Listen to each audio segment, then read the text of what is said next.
Welcome to 3 Count Commentaries. This is your host, MagMongoSlade. So, let us talk about AEW Collision, September the 9th, 2023. We got a substantial piece of news and notes to discuss here. So much, so substantial. It probably should do its own video. But since, I got a lot of stuff going on, we're going to throw it in here. And the people who didn't hear it. Too bad. You should listen to every video anyway. There's a guy named Mike Ozanian who did an evaluation of AEW and decided that AEW was worth $2 billion. That sent the internet into a tizzy because everybody's trying to figure out, how did he come to this figure? How did he come to the figure that AEW is worth $2 billion? So Mike Ozanian is I think he's one of the management editors over at Forbes. So he actually works in the financial field. And we're going to go to wrestling headlines for this because they actually did a good job of actually going through it and trying to figure out what's going on here. So it says AEW was recently valued at more than $2 billion. And while there is warranted skepticism over that figure, the analyst believes it could be higher. Mike Ozanian, the assistant managing editor of Forbes Media and co-host managing editor of Forbes Sports Money, recently did a study on AEW business as of late, and he valued the company at more than $2 billion. Now, let's pause right here for a moment because no study was ever published. He tweeted about it, and then people just believed it, and that was kind of it. I looked for a study. There was no study.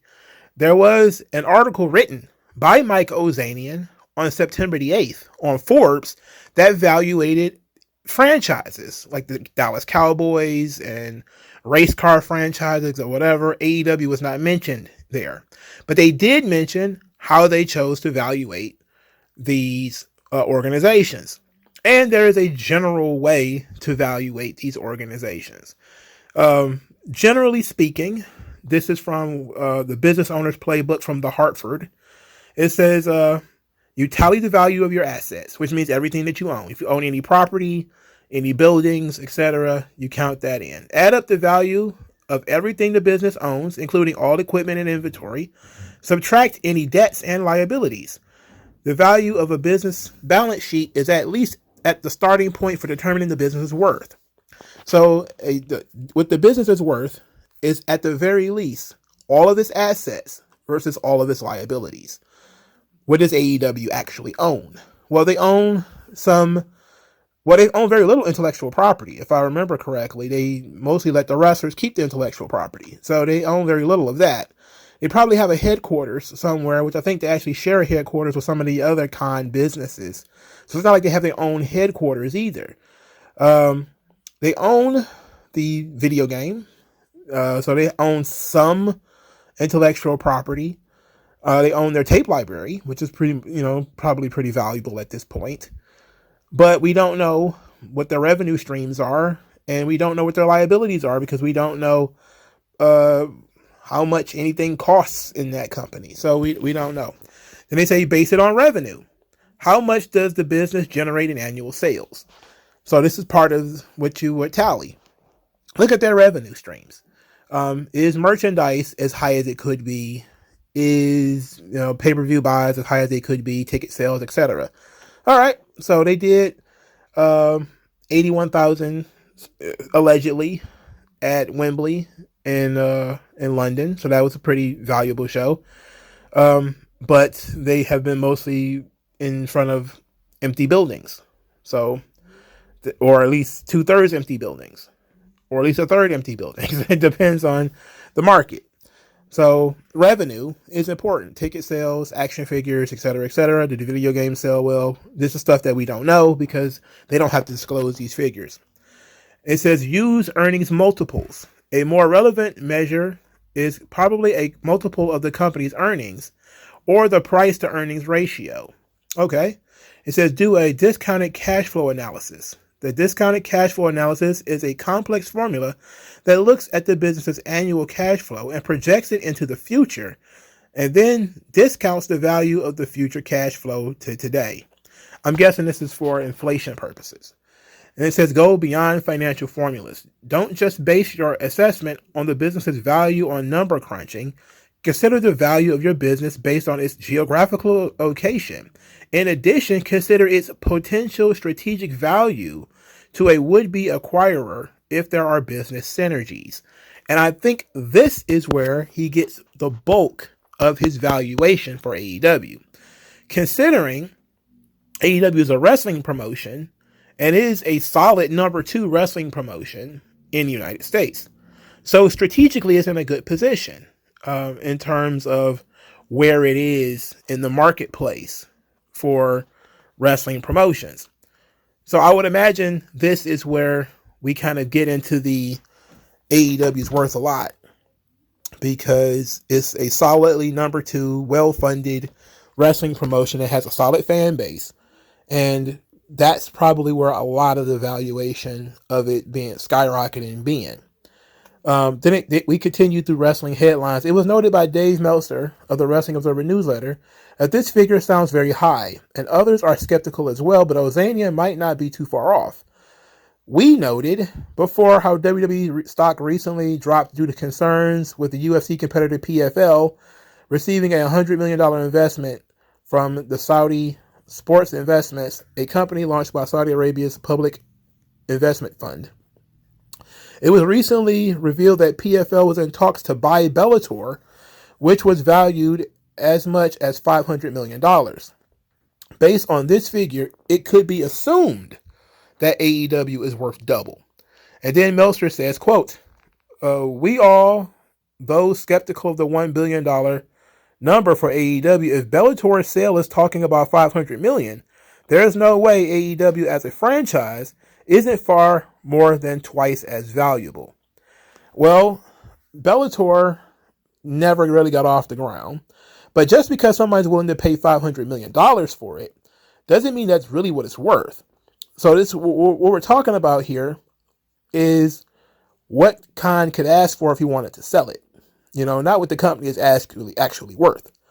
Because you could buy Bellator for $500 million. They're going to take a huge loss on that money, because is Bellator even worth $500 million? What is Bellator's revenue year over year? If Bellator had $500 million, they would be a solid, far more than solid number 2 to UFC. And if they had that kind of money, then PFL getting $100 million wouldn't be that bad at all in the first place. So it seems like all of these figures are inflated. That's what it sounds like to me. It just all sounds very inflated to me. Fight Oracle, who I actually follow, is pretty cool. He says, Dave, $1 billion valuation for AEW isn't even close. It's a lot more. Valuations are more art than science. But cons don't need investment, so valuation doesn't really matter. They'll self-fund, aka bootstrap, and won't be diluted upon exit or liquidity event. This is all very smart, because it's true. Again, he said that valuations are more art than science, meaning that it's more than just crunching the numbers. You also have to take into account what I talked about earlier, which is strategic advantages that the company has, and its general location, et cetera, and the industry that it's in, and all these sorts of things. So once you take all that into account, it's entirely possible. But we know that AEW doesn't generate $2 billion. We know that. So anybody who says that it's worth $2 billion, well, they don't generate that money. So that's just basically an artistic rendering of what AEW is worth. That being said, if you have, I don't know, who would be the most beautiful woman that you could think of? Beyonce or whatever, if that's if that's your thing, or, Julia Roberts, if you're Caucasian and you think she's super beautiful. I'll never forgive white people for thinking Julia Roberts is beautiful. She's at most cute.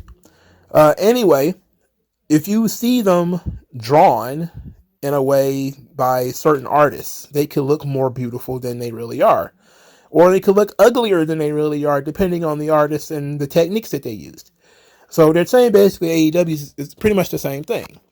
If you look at the numbers, clearly AEW probably isn't worth $1 billion, let alone $2. But if you take into account other things, and you're being very generous, and you take into account that the Khans don't need the money. So you're talking about getting them out of the business if you were to buy it, in something that they actually want to be in business doing. Because Tony Khan, this is a passion project for him. This is not about money. Then yeah, you can look at AEW and say, yeah, you know what? I can see how it's worth $1 billion. That's probably what it would take to get this kid to loosen up his grip on this company that he spent so much time and his dad's money, but money into. Because that's really what valuations are about, is whether you can sell the company for this cost. So the ownership stake is going to be very important. And since this kid will never actually want to sell the company because it's his legacy at this point, how much would it cost to get him to let it go? And I think you will be almost guaranteed to lose $1 billion if you were to give him $1 billion for the company. I'm pretty sure you're going to lose that money pretty quickly. Back to the article. It says Ozanian replied to that tweet and said his recent $2 billion valuation for AEW is likely a minimum. Meltzer addressed the $2 billion valuation again and wrote, quote, "That figure sounds very high to me. If you figure revenues at 12.5% of the WWE's and WWE's worth of $9 billion, you can get a $1 billion valuation, but there is more to valuation than just revenue. I think a lot of this is the belief that AEW is getting a huge increase in rights fees on its next deal from which that is coming from.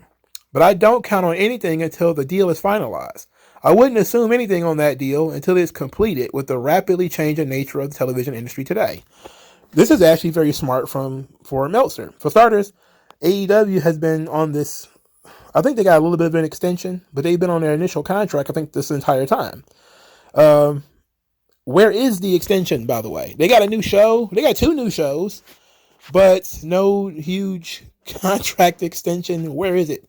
So we're back, and I think Eric Bischoff he validated me for a moment. He didn't talk to me, but he said something independent of what I've been saying on this channel. And that is, I do believe that Warner Brothers already has some kind of stake in AEW. And that's why we probably haven't heard anything about a new deal yet. They probably have some kind of minority share of AEW. That would explain a lot. How they managed to expand without a new deal. How they can get away with certain things on television that, are kind of questionable. How they can go on and on without seemingly ever taking into I'm sorry, I'm thinking of something else. How they can continue on without substantial sponsorships, because that's a big thing in sports nowadays, is sponsors. And you don't see a lot of sponsors with AEW. They have DraftKings, and that's pretty much it.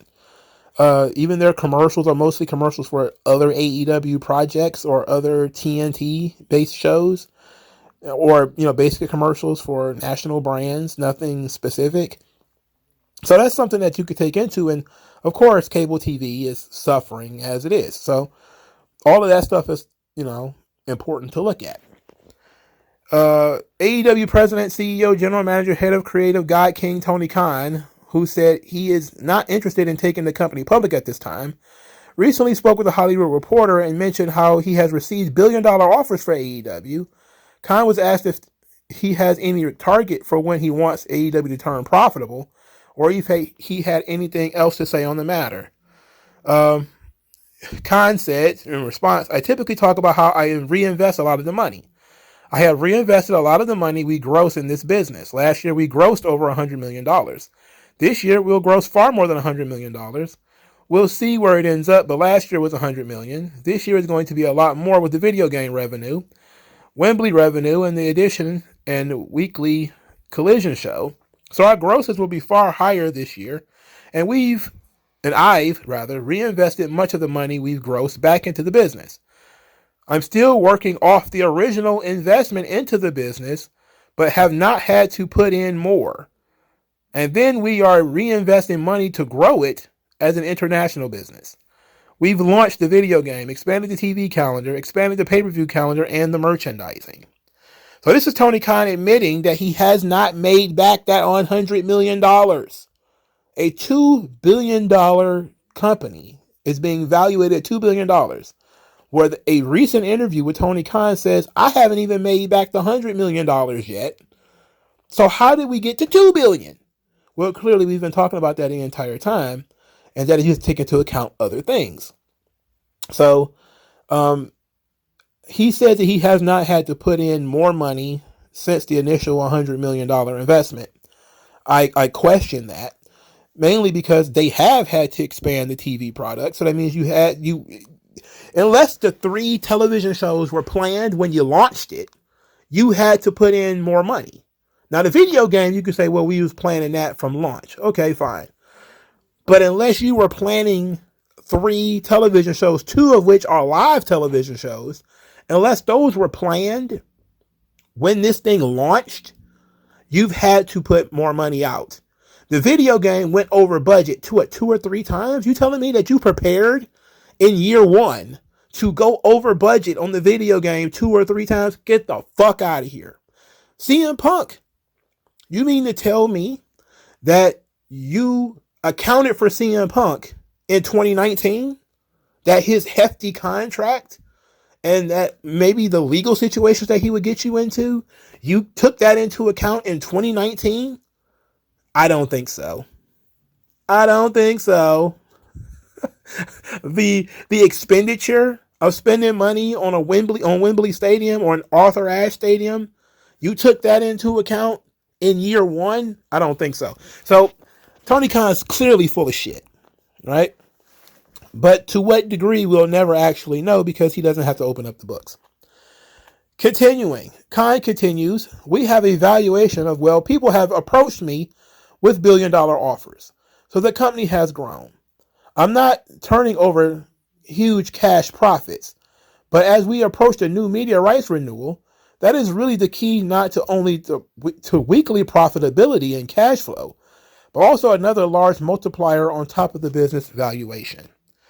So he's saying that people have offered him $1 billion. We don't know who those people are. And clearly they want to buy him out. And of course, like I said earlier, you have to take into account that you're not just taking over a business, that you're actually taking over a family business and taking over a business where this guy actually wants to be in the business. So you're paying him to go away, essentially, even if you. So I don't know, but that could also not be true. We don't know. So that's the end of the article in terms of wrestling headlines. A lot of people have really, again, flipped the tables and really cut up because they don't believe that AEW is worth $1 billion or $2 billion or whatever the hell.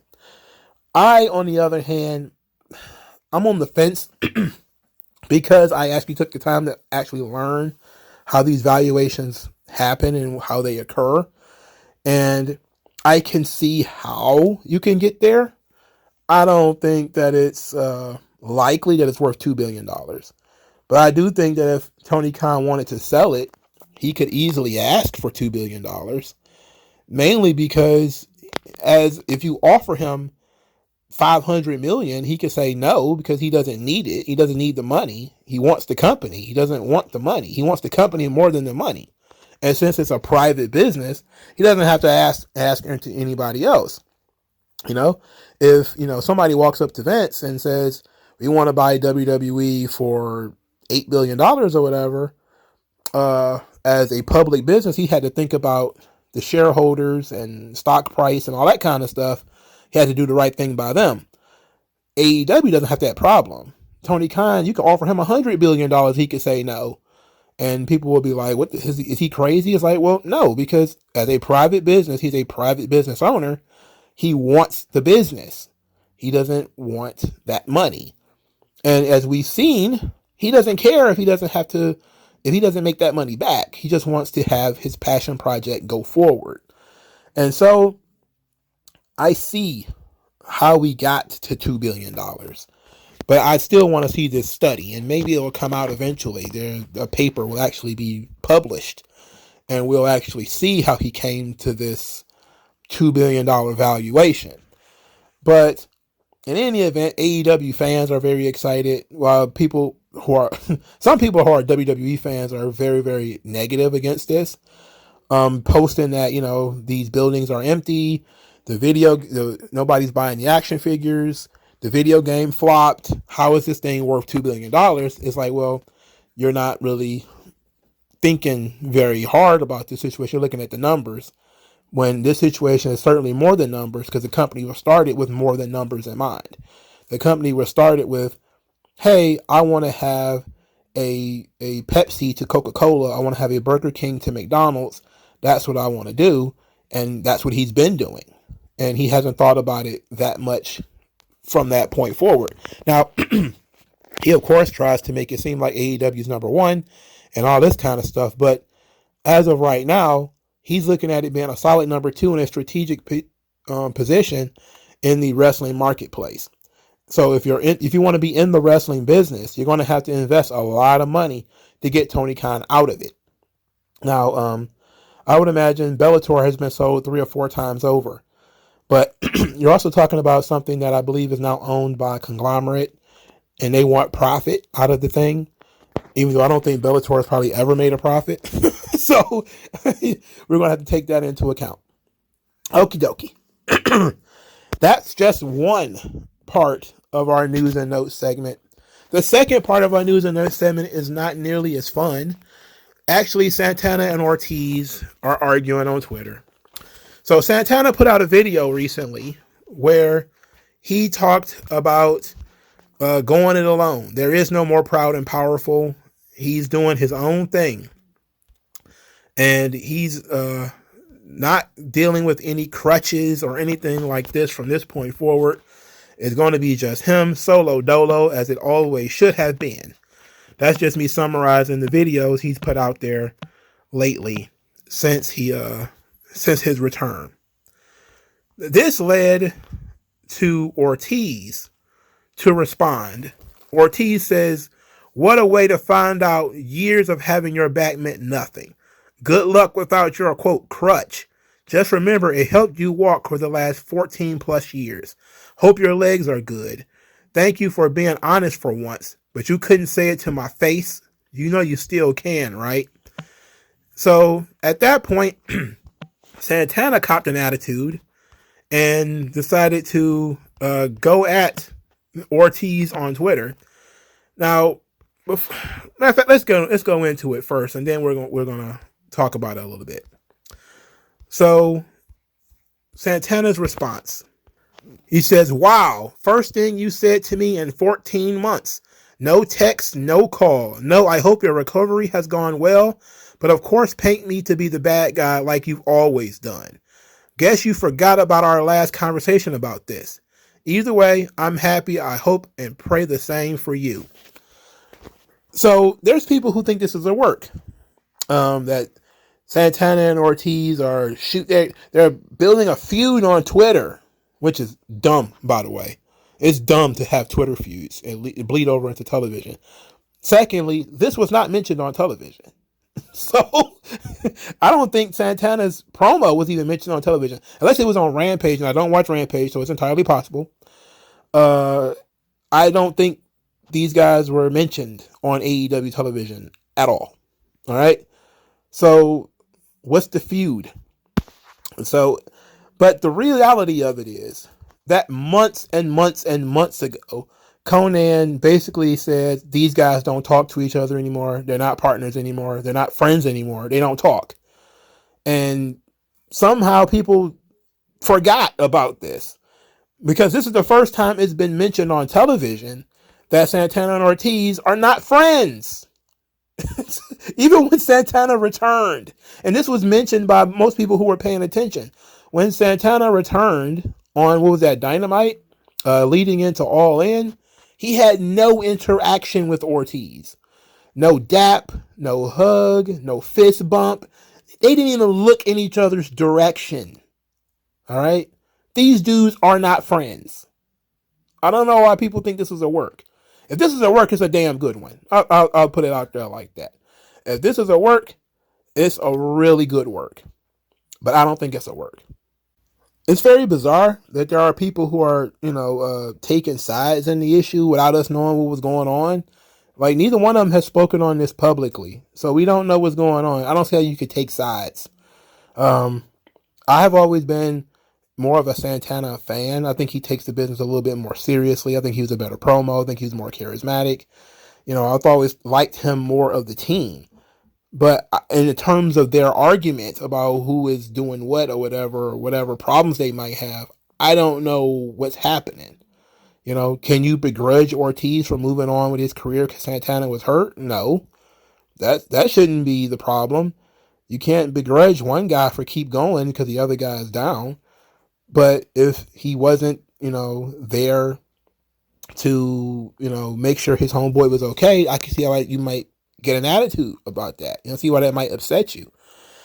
But again, Conan, who is the liaison for pretty much every single fucking Hispanic wrestler in both WWE and AEW, the guy who used to manage them, the guy who was responsible for pretty much every fucking Hispanic act in wrestling for the last 30 years, if he told you that these guys are not friends, what is his incentive to work you? That's my thing. What is his incentive to work you? So they're not friends, and they don't get along. Why they chose to go on Twitter all of a sudden, I don't know. Could it eventually become a feud and they wrestle each other on TV? Maybe, but it doesn't seem like they're going to even go in that direction. So it was just interesting to see that these things have now started to boil over. Now let's get into this rather putrid show. Jon Moxley defeats Action Andretti. So Jon Moxley comes out and he's wearing a Buckeye Combat Club shirt. AEW is stealing from WWE's homework at this point, where WWE does location-specific products.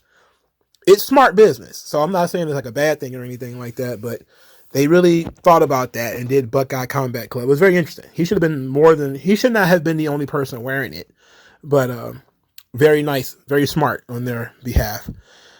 This match was what it was. Jon Moxley is just basically a base for all of the smaller guys to do stuff on.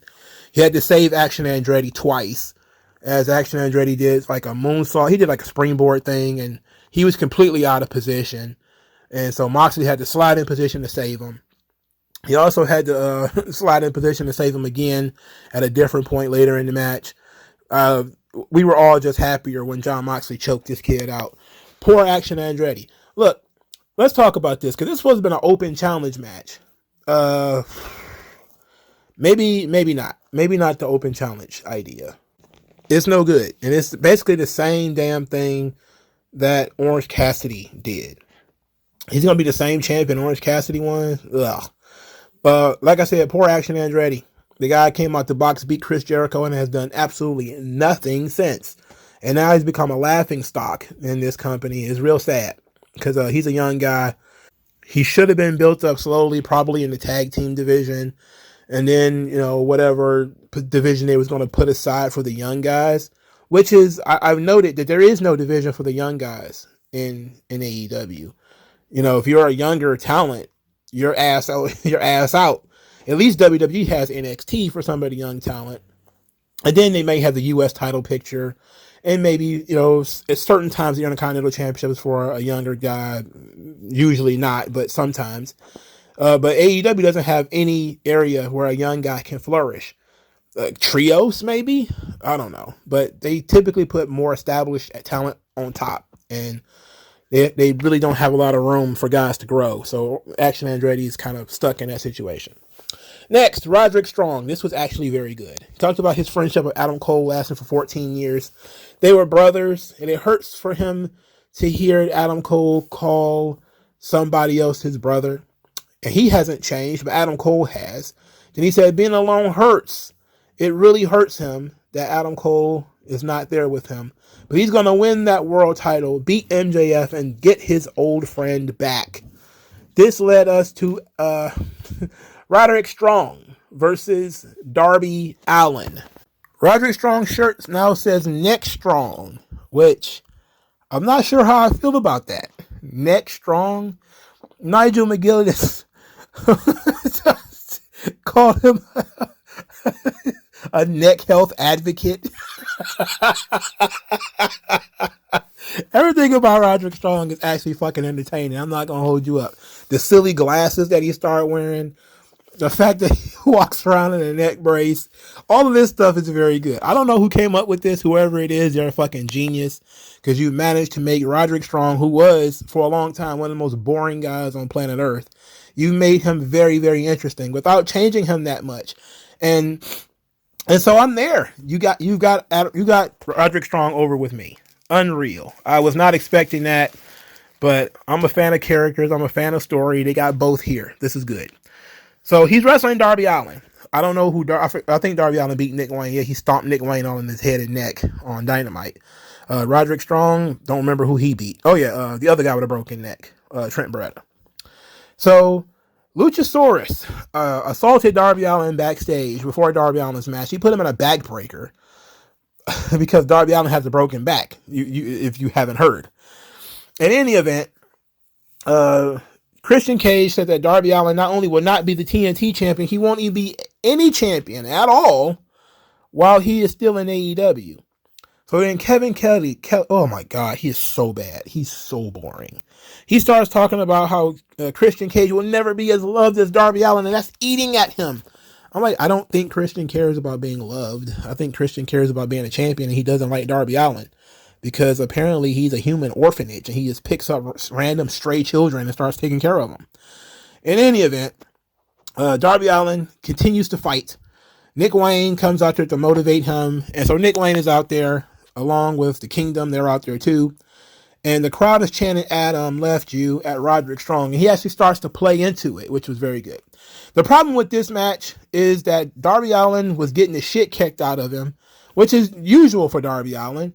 But it was especially aggressive on this show. That it seemed like Darby Allin, this match should have been half the time that it really was. But because Darby Allin is literally the toughest man alive, he's literally human beef jerky. He's literally human leather. You could beat and stretch and throw him all over the place. He will continue to fight. They did a Uranagi spot where he was basically rock bottomed on the top turnbuckle / ring post, and he still kept fighting. It's like there's just no way to defeat this guy ever. You just can never beat Darby Allin. It's ridiculous. Like, yes, you want a smaller underneath babyface to have fire and to fight from underneath. But when he's taking an absurd amount of damage, you have to think about it in terms of this is completely and totally unrealistic. You know, it's an absurd amount of damage, like literally. Anyway, AR Fox comes out there and Nick Wayne is upset about AR Fox. AR Fox tries to do a moonsault or whatever onto Matt Taven, ends up hitting Nick Wayne. That's a distraction. It leads to Roderick Strong actually winning the match. And then Nick Wayne and AR Fox are arguing after the match. So they're continuing the story between Nick Wayne and AR Fox, which is fine. I don't have anything wrong with Roderick Strong being in this position. This is good. Roderick Strong is really, really, really good right now. I hate to say it because I've been an anti-Roderick Strong guy for a good 10 years. I hated him in TNA. Didn't like him in Ring of Honor. He was okay in NXT from time to time. He would be good. When he became mostly a work rate guy, people were just kind of like, oh Lord, fell asleep. But now he's doing good character work. He's in a storyline that makes sense, that is understandable to everybody, that they're actually explaining things and actually fleshing things out. This is good. This is good. Next, Chris Statlander defeats Robin Renegade, whoever the fuck that is. And I just realized that there's another one called Charlotte Renegade. Or Charlotte. Is it like shallot? Like the onion? Because they wouldn't say Charlotte. Like the city of Charlotte, like Charlotte Flair the wrestler. They kept saying Charlotte or Charlotte or whatever. I'm just kind of like, how are we pronouncing this girl's name? Anyway, I didn't know it was two of them at the time. Even though I'm pretty sure I saw two of them before. This was stupid. Statlander wins. Who gives a shit? Jade Cargill came out there and saved Chris Statlander from the Renegade Twins. And then she dropped Statlander with Jaded. She got a nice little welcome back chant. Her shitty attorney is also back. I don't understand why she needs that guy. She don't need that guy. All right.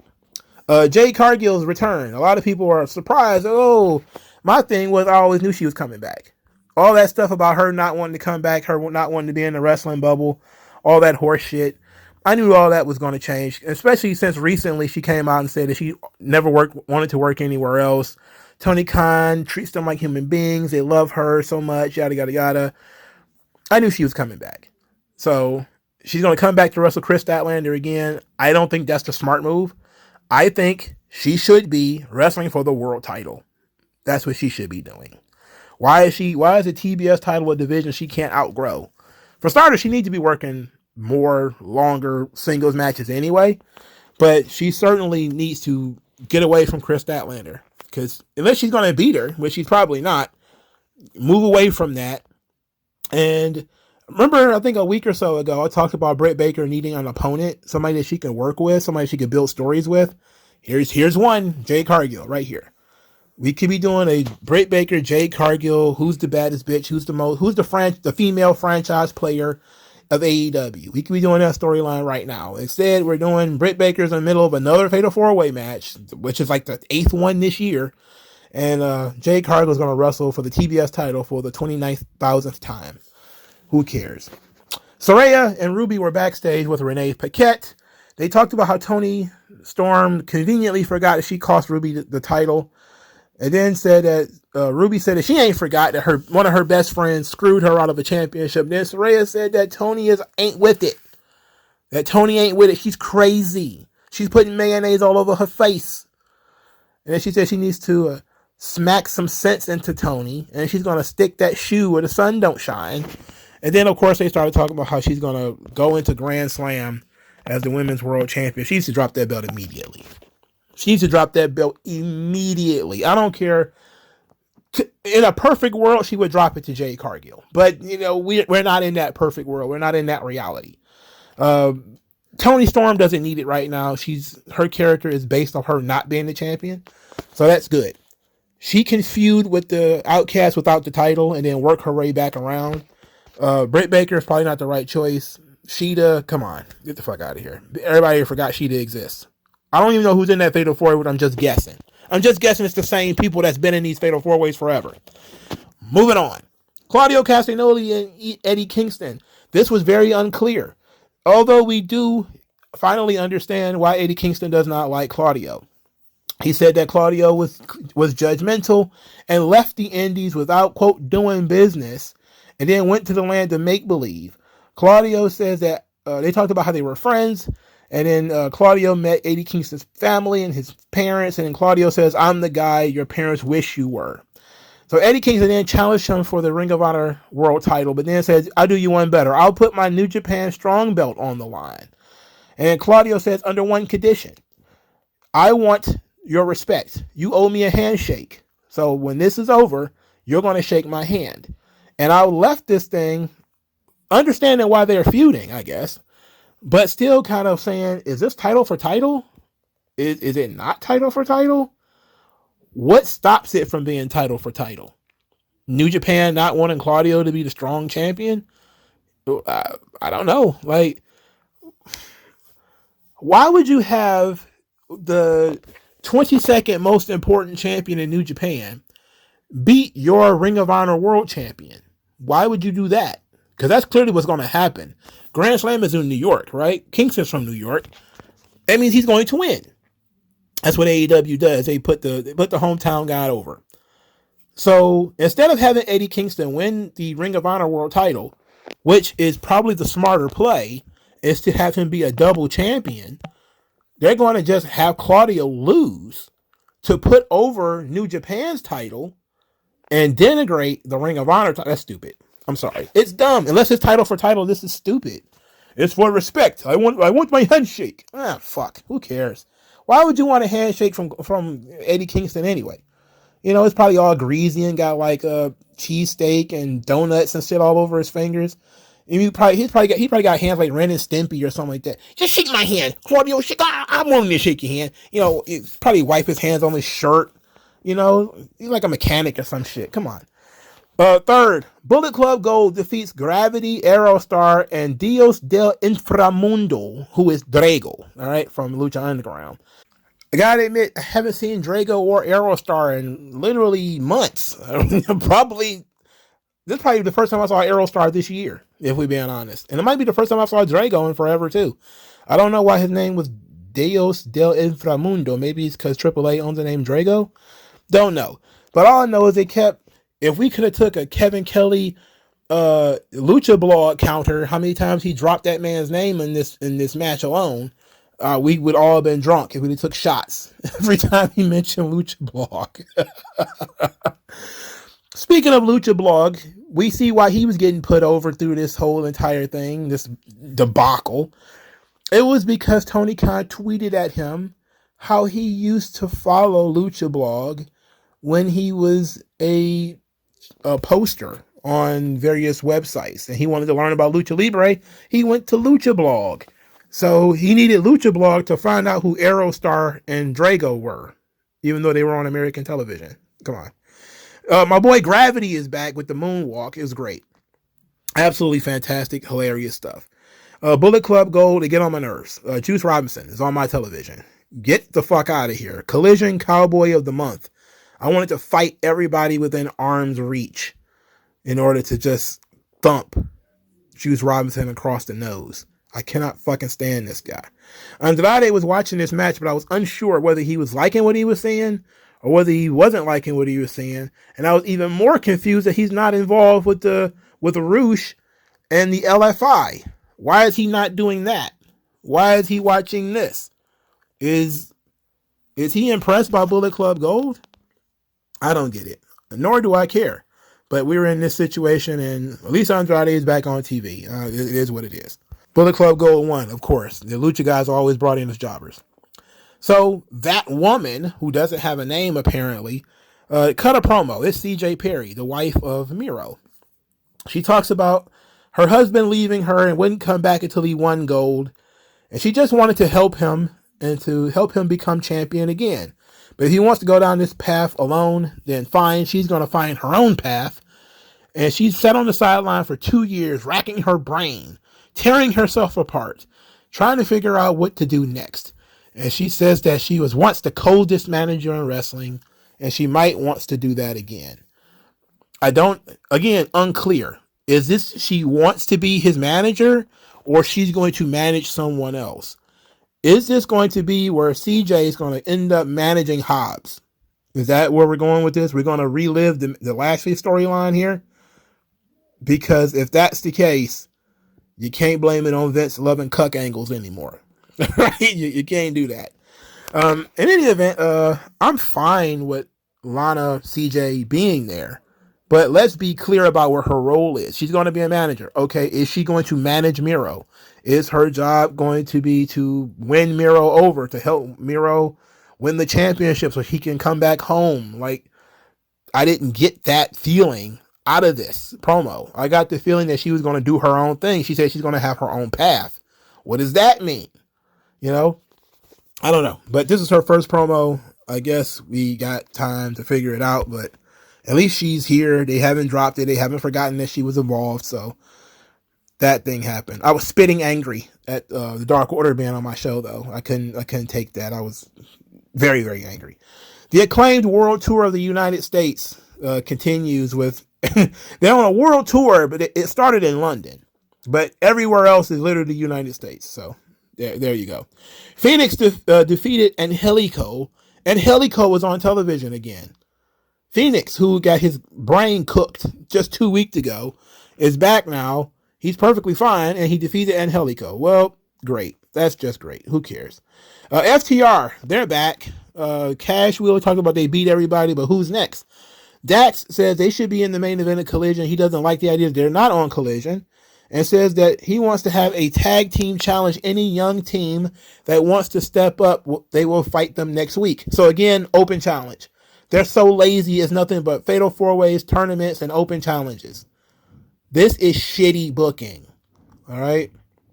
They had FTR beat everybody, and instead of having somebody ready, which should have been Bullet Club Gold, if we're being honest, beat them and then put them in the chase position, or just fucking move them along, because you can't have people who are dominant around forever. Then they're now just going to have random tag teams. They're going to wrestle Top Flight and AR Fox and Nick Wayne and what other butt fucking tag team they put together. Los Ingobernables, and it's just Vance and Dualistico, and it's going to be stupid. You know? Come on. It could at least put 2 of the 3 members of House of Black against them. That would have been fine, you know? But FTR being dominant champions is boring.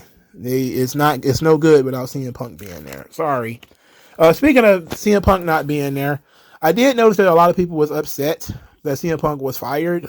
Most noticeably was Ricky Starks, but they claimed that Brody King broke his hand punching a wall or something like that after CM Punk was fired, because apparently him and CM Punk were good buddies, which I am not surprised Cop Killer Brody King is friends with Cookie Monster Punk. Next, Keith Lee. He was on promos. And certain individuals are avoiding me, but I am the Collision. And my advice to you, young man, if you were to face me in singles competition, would be to flee. He said run, but, you know, come on. He wanted to say flee. You know he wanted to say that. So the Righteous are here too. They're still doing vignettes. Look, the Righteous were fine when they was in Ring of Honor. Even when they were, I'm talking the old Ring of Honor, not Tony Khan's Ring of Honor. I just don't have the stomach for a knockoff Wyatt family now that Bray Wyatt is dead. So hopefully they do something different. But it was fine when Bray Wyatt was alive. Now that Bray Wyatt is dead, we can't have a tribute act already. He's like, come on. You know, sheesh. Do something original now. You need to change the entire gimmick anyway. Moving on. Powerhouse Hobbs had a promo. He talked about every man having a limit, and he took Miro to his. That he proved that he prays to no man, and we're going to see who's standing in the end anyway. And the next chapter, is still unwritten. He submitted in his match against Miro, saying every man has a limit, but he took Miro to his. It's like, well, Miro broke yours. That's why he should not have submitted. He should have at least been pinned. Then we could have that he was very close. But I'm still a big fan of Hobbs. I don't know where we're going with this book thing. They're still doing it. Okay, whatever. Danielson came out here, the man of 2 themes. He's got a pay-per-view theme, and he's got a regular television theme. Anyway, what's next for Bryan Danielson? He says that he promised his daughter when she turned 7, he was going to retire. She's 6 right now, so time's running out. But he's not going to go away quietly. If this is his last year, he's going to make it a most epic year. And he's calling his shots. He wants to wrestle Zack Sabre Jr. at Wrestle Dream. Bro. Oh my God. Zack Sabre Jr., human linguini. This guy sucks. I know that everybody, he's a technical wrestler. Who gives a fuck? For starters, if this is your last year in the business, if that's going to be the case, you should probably be wrestling. There's 100 fucking guys on AEW's roster that Danielson could be wrestling, he could elevate. Why the fuck is he wrestling guys that are not on that roster? Instead, he's going to be wrestling the human toothbrush, Zack Sabre Jr. What? He looks like he's made out of dental floss. But he's such a good wrestler. Like literally 150 people know who he is. What? You're just banking on Danielson's name being a draw at this point. Nobody gives a fuck about Zack Sabre Jr. He's been all over that Ring of Honor show nobody watches and nobody talks about either. Come on, man. Just because some dirt sheet guys really put him over, he's supposed to be legit? Fuck out of here, man. But this is what AEW's audience is. They do shit like this. It's a dream match. It's a wrestle dream. Ugh. Ricky Starks came out there and saved this whole thing. Let me back up for a second, though. What kind of fan base tells a babyface to break his word to his baby, though? Like, the crowd was like, no, lie to your daughter. Lie to your daughter. You know, like, no. You want the man to keep his word, right? Like, I don't know. That was weird. Anyway, Ricky Starks comes out there and says that Danielson's on Collision and he's in catering. He whipped Ricky Steamboat to get attention. He said he wanted a full course meal. And he, after showering, washing off all of the blood, he realized that he'd gone from being hungry to being greedy. Now he's going to take everything.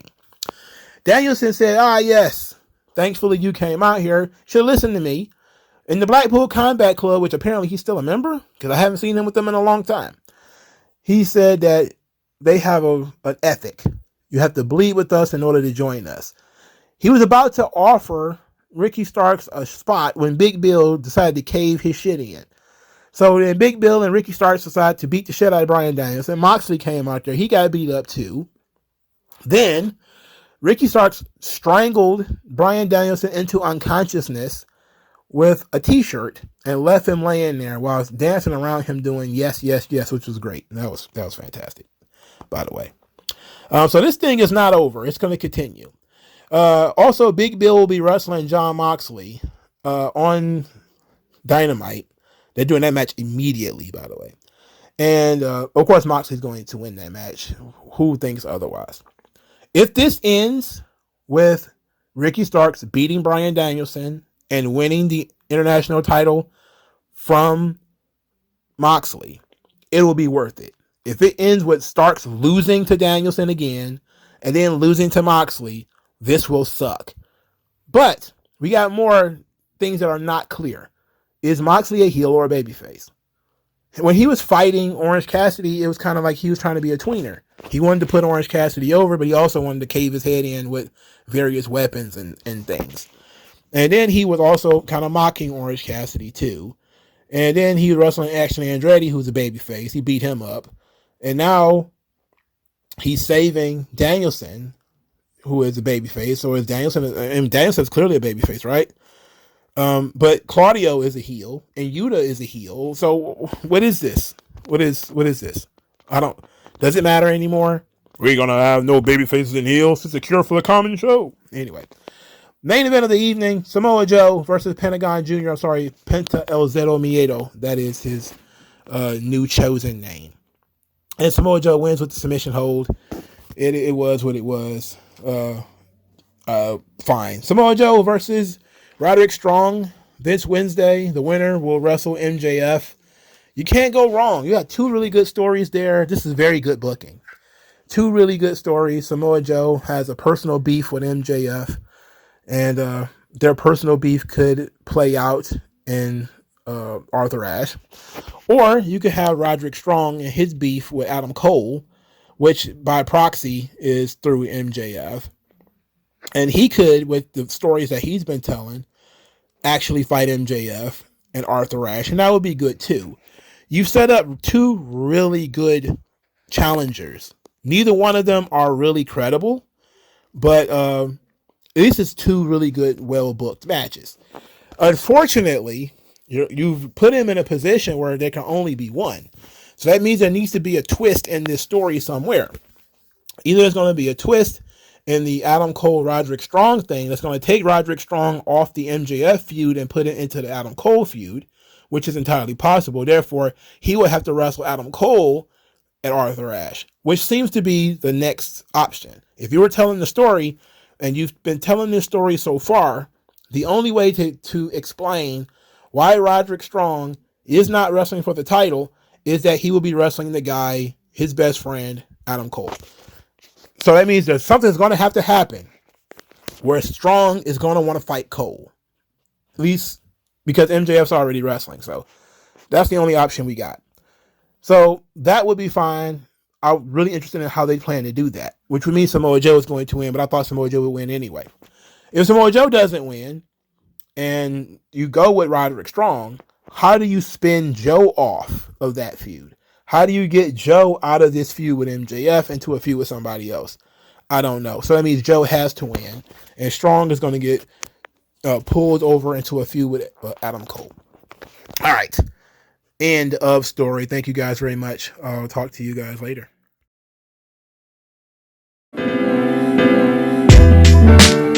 Tell me what's worse than learning all that you led to believe was all horse crap.